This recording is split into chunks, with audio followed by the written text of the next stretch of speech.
सच की आवाज, हर खबर सबसे तेज। ये है द हिंद 24 न्यूज, सच के साथ हर वक्त।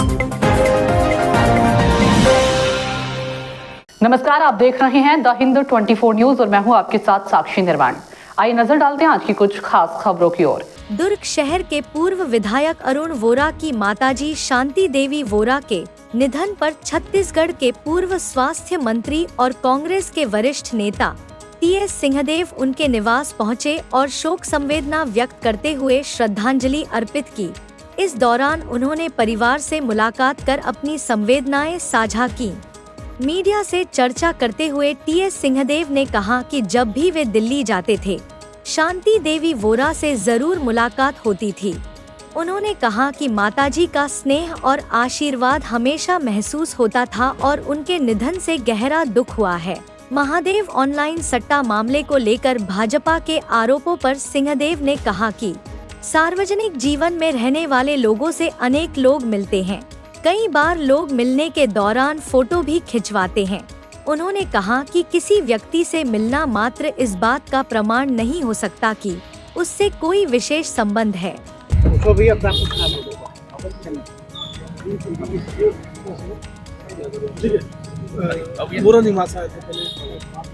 जी, माँ जी को श्रद्धांजलि अर्पित करने आए थे। अरुण जी, श्रद्धे वोरा जी, इनका हमेशा से अपनापन सानिध्य मिलता रहा है और माँ जी के साथ के भी कई ऐसे अनुभव हैं जो निजी थे।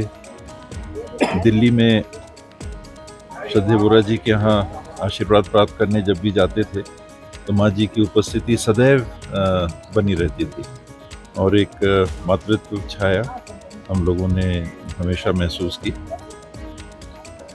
सर, भाजपा का कहना है कि महादेव ऐप से जुड़े लोग आपकी सरकार के संपर्क में थे। इस आरोप का आपको क्या जवाब है? इस प्रकार के लोग सबसे संपर्क में रहते हैं और जो हम सार्वजनिक जीवन में रहते हैं, हमको पहचान नहीं होती है कि सामने वाला कौन है। ये संभव नहीं होता। हम लोग इतने लोग यहाँ खड़े हैं, हम लोगों को किसके बारे में क्या मालूम। हम किसी से नहीं मिलेंगे तो ये होगा कि ये तो बहुत अलग विचार के हैं, अपने आप को कैसा समझते हैं कि लोगों से नहीं मिलते हैं। मिलिए तो एक ही हमेशा दिमाग में ये बात रहती है कि कहीं कोई ऐसे व्यक्ति आके साथ में फोटो तो नहीं खिंचा रहे जिनका कहीं कोई केस है। कुछ हाल में आपने देखा मेरी भी फोटो किसी के साथ आए, बाद में वो फोटो उन्हीं के और लोगों के साथ भी आए। तो सार्वजनिक जीवन का एक ये पहलू है जो चिंताजनक जरूर है, लेकिन किससे कहाँ कैसे मिल रहे हैं ये असंभव सा हो जाता है। सरकार का 2.5 साल जान के मिलना ये बिल्कुल गलत होगा। केदार कश्यप का आरोप है कि कांग्रेस ने हिड़मा को अपना रोल मॉडल बताकर झीरम के सहयोग का नेताओं का अपमान किया। इस आरोप को क्या जवाब आपका?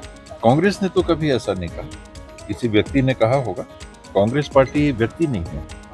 कांग्रेस ने कभी इस प्रकार की सोच को सार्वजनिक न तो किया है, न मेरी जानकारी में कांग्रेस पार्टी की ऐसी सोच। तो सरकार के 2.5 साल हो गए, महिला कितनी सुरक्षित है? अनेकों घटनाएं घटती चली जा रही हैं, एक के बाद एक। कहीं पेट्रोल पंप में चाकूबाजी की, कहीं बलात्कार की, कहीं मुख्य मार्गों में बलात्कार की, घरेलू हिंसा, मारपीट ये तो अलग छोड़ दीजिए, छेड़छाड़ की घटनाएं ये अलग छोड़ दीजिए। तो लगता नहीं है कि फोकस है या नियंत्रण है सरकार का। देखिए, एक मानवीय प्रवृत्तियां हैं जिसको कोई भी सरकार संपूर्ण रूप से नियंत्रित नहीं कर सकती, लेकिन एक ऐसा वातावरण बनाया जा सकता है कि अंकुश लगे उस पर। किसी में गलत करने की अगर प्रवृत्ति है तो इसको रोका जा सकता है, यानी एक वातावरण ऐसा बनाया जा सकता है कि वो झिझके। उसका अभाव। 2.5 साल सरकार के हो गए, आने वाले समय कांग्रेस की कैसी रणनीति रहेगी कि आगामी चुनाव को किस रूप में कांग्रेस देखती है और रणनीति क्या रहेगी बीट करने की? लोगों तक जाना, लोगों का विश्वास अर्जित करना और एक साथ चुनाव में भागीदार बनना। बाबा साहब, ये कहे कि आप स्वास्थ्य मंत्री थे, 5 साल रहे, सक्सेसफुल रहे। अभी के स्वास्थ्य मंत्री किस रूप में? मंत्री तो एक व्यक्ति हो गए। मंत्री की बात को किनारे रख के स्वास्थ्य विभाग की जो व्यवस्था है उसको वर्तमान सरकार ने एक तरह से सार्वजनिक रूप से गवर्नमेंट की तरफ से संचालित करने के लिए हाथ उठा दिए। कि सरकार या जो तंत्र है स्वास्थ्य विभाग का, उसको ये अक्षम मान के चल रहे हैं कि ये लोगों को सुविधाएं नहीं दे सक रहा, और एक के बाद एक सरकारी उपक्रमों का निजीकरण होता जा रहा है। कहीं टेस्टिंग, ब्लड टेस्टिंग के लिए आपने हमर लैब स्थापित किए, केंद्र सरकार की योजना थी। स्वयं प्रधानमंत्री जी ने समय समय पर ये कहा है कि यूनिवर्सल हेल्थ केयर की तरफ हमको जाना है। यूनिवर्सल हेल्थ केयर क्या है कि नागरिकों को अपने जेब से स्वास्थ्य के लिए खर्चा ना करना पड़े, सरकार उस खर्चे को करेगी।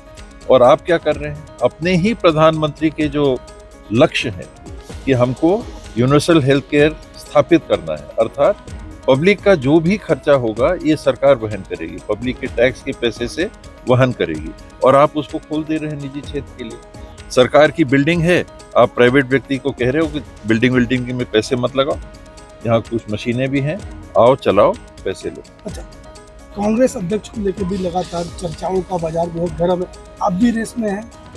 मैं रेस में नहीं, एक कांग्रेस का प्रतिनिधि हूँ, काम करता हूँ, उस नाते नाम आते हैं।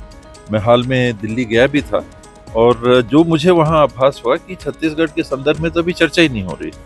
जिन राज्यों में अभी चुनाव होने हैं, 2027 जनवरी फरवरी में चुनाव होने हैं, उत्तर प्रदेश हो गया, उत्तराखंड हो गया, पंजाब हो गया, गोवा हो गया, मणिपुर हो गया, अभी कांग्रेस नेतृत्व का ध्यान पूरी तरह से उन राज्यों पे, और उसके बाद तो हिमाचल का चुनाव आना है, और उसके 1 साल बाद छत्तीसगढ़ का चुनाव आना है। तो हालांकि बहुत देर निर्णय करने में भी नहीं होनी चाहिए, लेकिन अभी तो छत्तीसगढ़ की चर्चा ही नहीं है दिल्ली में। एक लास्ट प्रश्न, राइस स्टील प्लांट जो हॉस्पिटल सेक्टर है जवाहरलाल नेहरू, उसको अब निजीकरण की ओर ले जाया जा रहा है, टेंडर हो चुका है, लोग अब इस पे मुहिम चला रहे हैं कि बचाने की। किस रूप में देख रहे हैं? निश्चित रूप से बचाना चाहिए। जो मैंने कहा कि राज्य सरकार, ये ना केवल नेहरू जी, नाम नेहरू देखते रहिए द हिंद 24 न्यूज।